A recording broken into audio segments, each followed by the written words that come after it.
decided? Would you care to comment? Yes, it will make it harder to reach to a negotiated settlement. The reason why Mr. Bahçeli said that the High Council for Elections were wrong was because he also has a candidate, a 3-star general, elected, who's in the prison and not released. So he has a stake in the process as well. See, when you look at the building blocks of the making of the Kurdish problem, or the evolution of the Kurdish problem, you see what was necessary and what was denied, what was not made. The first was, at a time when individual rights could be afforded, this was denied. This was not realized. Later, at a time when collective or group rights could be afforded, this was denied as well. At a time when decentralization of this extremely central government, inefficient government, authoritarian government model had to be decentralized, this was not done. Now what happened was that now the maximalist demands are being tabled by the most radical group among the disgruntled and dispassionate Kurdish people. Dr. Somani, you spoke about a possibility of a grand bargaining to come to a solution to this crisis. No? Yes, I'm not concerned about the immediate crisis. In fact, it can be an opportunity. There are 2 reasons for that.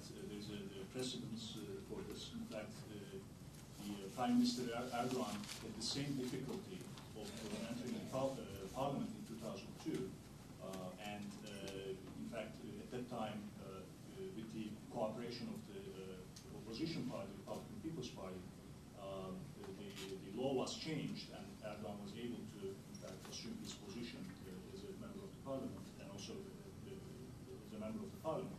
So there is a precedence for this.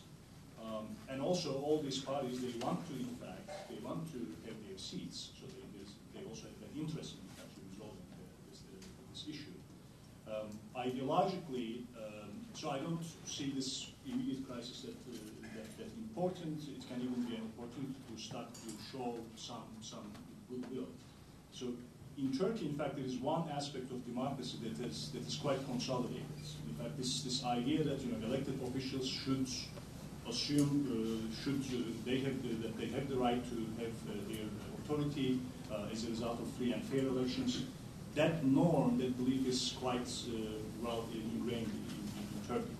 The problem of democracy in Turkey is a little bit more complicated. To give an example, in the Turkish constitution, there is still a concept of legitimate and illegitimate thought.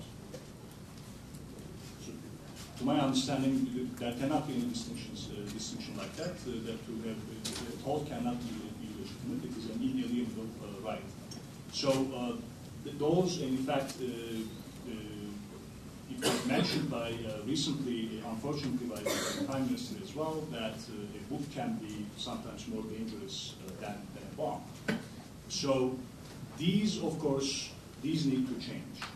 And with respect to the Kurdish issue, I very much agree with Professor Ergil here.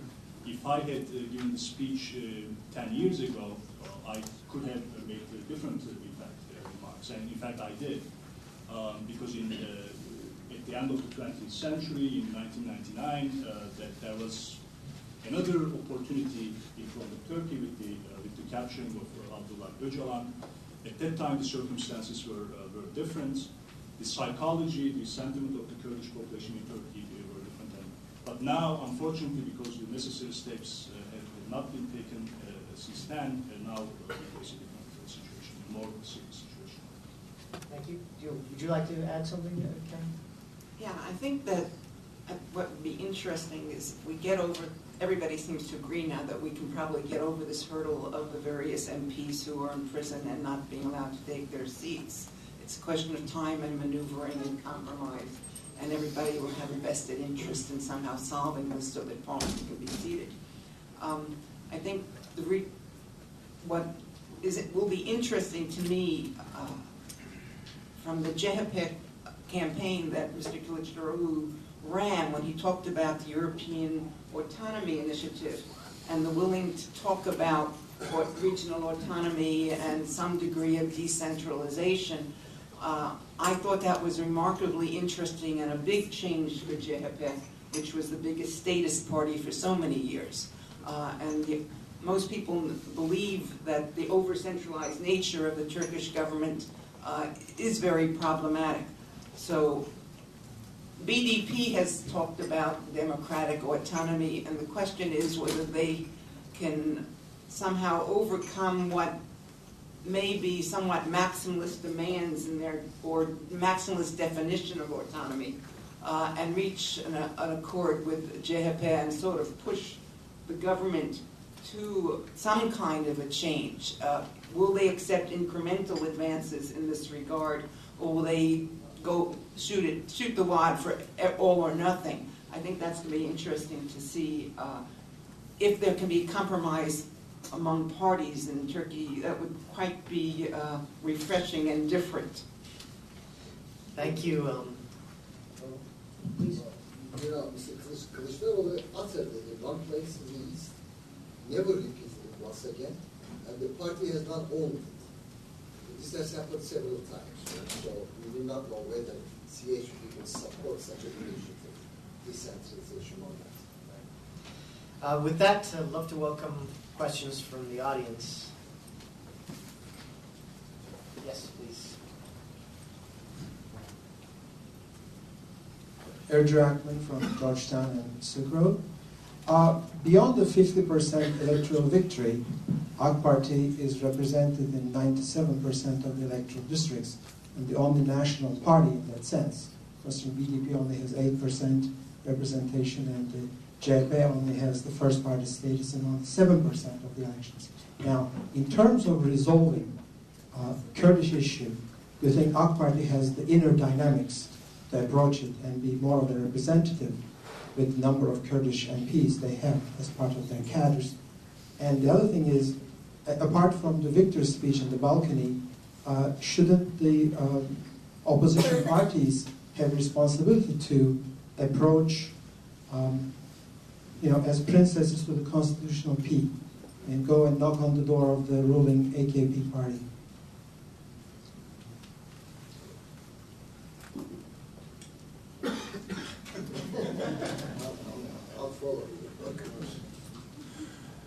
Well, AKP is the strongest party, there's no question, and in that sense, it has a duty to lead. I mean, look, earlier Professor Ergil mentioned the fact that 67% of the Turkish public does not acknowledge the fact that there should be education in more than one language, or in language other than Turkish.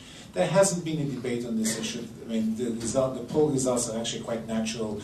If AKP were to show leadership and discuss maybe alternative ways of creating an educational system, it would be, I would think you would have different electoral poll results.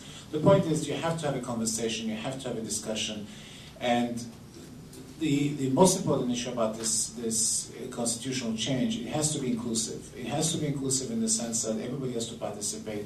It cannot be the way the Syrians change the constitution. And the Syrians can in 7 minutes change the constitution in parliament.